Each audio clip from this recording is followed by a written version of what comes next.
സുഹൃത്തുക്കൾ, ഇന്ന് പറയാൻ പോകുന്നത് സിനിമാ താരങ്ങളുടെ ദാരിദ്ര്യത്തെക്കുറിച്ച്.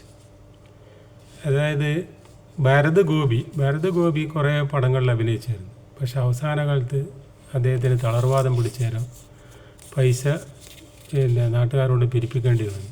ഗൾഫിലെല്ലാം വന്നിരുന്നു ഭരത് ഗോപിൻ്റെ ചികിത്സയ്ക്ക് വേണ്ടിയിട്ട്, പൈസയ്ക്ക് വേണ്ടിയിട്ട്. പിന്നെ നസീർ സാറ് കുറേ പൈസ സഹായിച്ച്.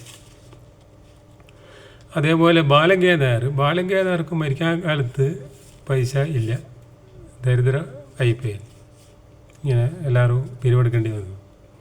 പിന്നെ കെ പി ഉമ്മർ മരിക്കുന്ന സമയത്ത് 7,000 രൂപ മാത്രമേ ബാങ്കിലുണ്ടായിട്ടുള്ളതെന്നാണ് കെ പി ഉമ്മറിൻ്റെ മകൻ ഒരു ചാനലിൽ പറഞ്ഞത്. അദ്ദേഹത്തിൻ്റെ ബാങ്ക് ബാലൻസ് വെറും 7,000 രൂപ. എത്രയോ പടങ്ങളിൽ അഭിനയിച്ച്, 400 പടങ്ങളിൽ അഭിനയിച്ച്. അതുപോലെ അടൂർ പങ്കജ് ഒരു 100 കണക്കിന് പടത്തിൽ അഭിനയിച്ചിന്. അടൂർ പങ്കജത്തിന് അവസാന കാലത്ത് ഒന്നുമില്ല.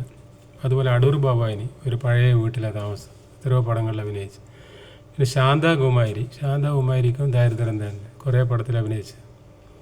പിന്നെ ബഹദൂർ മരിക്കാൻ കാലത്ത് ബഹദൂറിൻ്റെ കയ്യിൽ പൈസയേ ഇല്ലെന്ന് പറഞ്ഞു, എത്ര പടങ്ങളിൽ അഭിനയിച്ച്. പിന്നെ പി ജെ ആൻ്റണീനെ എൻ്റെ അങ്ങന്ന് മദ്രാസിൽ നിന്ന് പ്ലെയിനിൽ കൊണ്ടുവരാൻ നസീർ സാറാണ് പൈസ ചിലവാക്കി.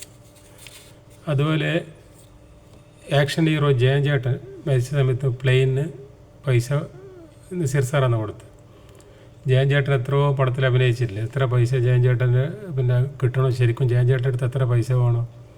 125 പടത്തിൽ അഭിനയിച്ചിട്ടുണ്ട്. ആദ്യകാലത്ത് ചെറിയ സാലറിയേ ഉള്ളൂ, പക്ഷേ പിൽക്കാലത്ത് നായകനായ സമയത്ത് 40,000 പ്രതിഫലമുണ്ട്. ഒരു 10 പടത്തിൽ അഭിനയിച്ചാൽ തന്നെ ഒരു 4 ലക്ഷം കിട്ടൂല. അന്നത്തെ 4 ലക്ഷം വലിയ പൈസ ആണല്ലോ. പക്ഷേ ഇതിനിടയ്ക്ക് ഒരു ഇൻ്റർവ്യൂവിൽ ആദിത്യം പറയുന്നത് കേട്ട് വലിയച്ഛൻ്റെ പൈസ ഒന്നും നമുക്കൊന്നും കിട്ടിയിട്ടില്ല.